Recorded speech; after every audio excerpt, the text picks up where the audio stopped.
In this video, I'll give you a detailed breakdown of each of the plants you'll use to combat the hordes of the undead. First is the sunflower. This produces your primary resource, sun. Plant them first and plant a lot of them.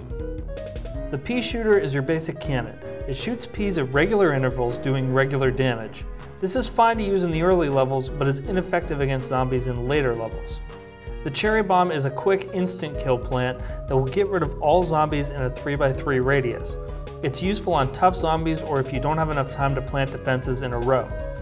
The walnut works to block zombies from other plants, stalling them long enough for your shooters to take them down. Place them in the front rows and place all of your shooters behind them. The potato mine does as much damage as the cherry bomb in a single square and can hit miners digging under your plants. They're nice and cheap, but the downside is they take a long time to arm once you plant them. Snow peas are exactly like pea shooters, but in addition to moderate damage, they also slow zombies enough to take out the stronger ones with just shooters.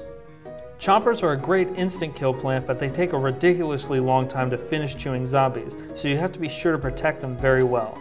They can bite a full square away, so placing them behind walnuts is always a good idea. Repeaters are exactly like pea shooters, but shoot twice the peas for twice the damage. Puff shrooms are great because they do the same amount of damage as pea shooters, but they're absolutely free to plant. They only have a 3 square range, but can easily buy you the time you need to get your defenses in place. Sun shrooms produce sun slower than sunflowers at first, but then grow larger once they've been out a while. When using puff shrooms, you can accumulate a lot of sun extremely quickly. Fume shrooms are incredibly effective against large groups of zombies. They'll hit all undead within their cloud range instead of just the front enemy, taking down hordes at once. Gravebusters destroy zombie spawning headstones. They take a few seconds to finish, so time your placement well or they'll get eaten. Every headstone destroyed yields a random piece of money. The Hypno Shroom turns zombies to your side, causing them to eat other zombies until they're eaten themselves. This works best against football zombies and zombie dancers, but it's useless against gargantuars or zombonis. Scaredy Shrooms work just like pea shooters, but when zombies get close, they drop underground. They work as a great long-range backup for Push Shrooms. Ice Shrooms are a one-use item that freezes all zombies currently on screen, then has a period of slow effect, just like the Snow Peas. Use this to buy some time if you're overwhelmed. They can also be used to stop fire bombs from the final boss. Doom Shrooms will destroy everything in a massive 5x5 radius. If you place one in the middle square, it will be able to hit every square on the screen and do cherry bomb damage to all zombies. The downside is it leaves a crater in which nothing can be planted. The crater goes away as zombies tramp over it, but it takes a long time to do so. Lily pads are only used on pool levels. You place them in the water and you can put other plants on top of them. The squash can be placed as an instant kill item or as a trap like the potato mine. It will crush everything on the square it lands on and will attack forwards or backwards. Three-peaters fire one pea in the lane they're on, one in the lane above, and one in the lane below. They can be great when coupled with torchwood for some massive damage. Tangle kelp are the best instant kill water plant since they're cheap and able to get snorkel and dolphin zombies but have a painfully long recharge time. Jalapenos will fry a whole lane of zombies like a cherry bomb but in a line. They remove ice placed by zombonis also and can be used on the final boss when he drops ice bombs. Spikeweed is very effective against all but flyers and jumpers. It pops vehicles' tires, does damage to enemies with ladders and screen doors, and can't be eaten. Torchwood is basically a damage amplifier for peas. Any pea that passes through the fire doubles in damage, plus they let you see a square ahead into the fog. However, their damage doesn't stack and any snow peas passing through will turn into regular peas. Tall nuts are the advanced version of the walnut. They take much more damage and can stop pole vaulting zombies, but are still vulnerable to ladders. Sea shrooms are exactly like puff shrooms, but for the water. They're free, but have a very long cooldown, so plant them early and whenever you can. Planterns will light up the fog areas and are mostly useless aside from that. You have to put them at the front of the level and they're very weak to attack, so be sure to put a pumpkin around them. The cactus does as much damage as pea shooters, but will pop balloons as well.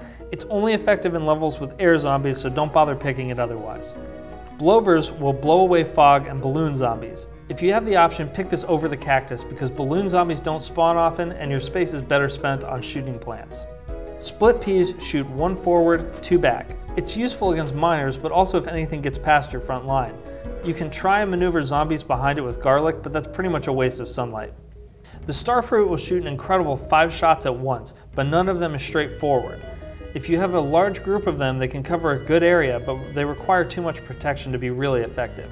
The pumpkin is one of my favorite plants. You can put it on top of any plant you want to give it the defensive strength of a walnut. Put it on a tall nut and nothing's getting through. Plus it looks awesome. The magnet shroom is absolutely indispensable. It grabs buckets, screens, helmets, ladders, jack-in-the-boxes, you name it. If it's metal, it's useless with the magnet shroom around. Put it behind a wall and sit back as the waves of zombies crash on the rocks of your defense. Flower pots are required to plant anything on the roof, even instant kill items. So they're just like lily pads, but on the roof. Cabbage pults are the same as pea shooters with the small difference that they work on the roof. They'll also damage screen door or snorkel zombies. They do double the damage of peas, but at half the fire rate, so it evens out. The kernel pult will shoot corn kernels regularly, but at random will throw some butter in there. The butter will stop zombies in their tracks for a short time. A large group of them and other launchers will effectively stop incredible numbers. Coffee beans will wake nocturnal plants for daytime use. I found this useful on magnet shrooms and in the case of money farming, gloom shrooms. Garlic causes zombies to switch lanes. This is good for protecting lanes with vulnerable targets or channeling zombies into lanes with good defenses. Place them in the second and fourth rows and you'll only have to build defenses on 3 lanes, but make sure you keep an eye on them as the zombies will slowly chip them away. Umbrella leaves protect all plants immediately around it from bungee zombies and basketballs. If you keep enough sun generating, these should be unnecessary, but if you're having trouble, they can be effective on later levels. Marigolds are purely for money. They randomly spit out coins, so if you're farming cash, they're essential, but don't waste your sun if you're trying to survive. The melon pult does massive damage in an area effect. They're not overly expensive for their output, so I recommend these almost all the time. Gatling peas are an upgrade for the repeater, allowing it to shoot 4 peas instead of 2. It's expensive and can be accomplished cheaper with repeaters or torchwood, so I don't really recommend it. I consider twin sunflowers to be the most crucial upgrade of the game. They take a while to build up, but once you do, you'll have more sun than you know what to do with. Absolutely essential on the roof levels where you're short on space. The gloom shroom is another extremely effective plant. It works the same as a fume shroom, but twice as fast and in all directions. Stick some garlic in front of a couple of these bad boys and watch the zombies topple. Cattails fire homing missiles on everything but have a very long recharge time, and if their target is killed, the missiles are useless. Flat out not worth the money. Spike rocks are an upgraded spikeweed causing some pretty great damage. They'll even stall gargantuars by taking them a few hits to crush.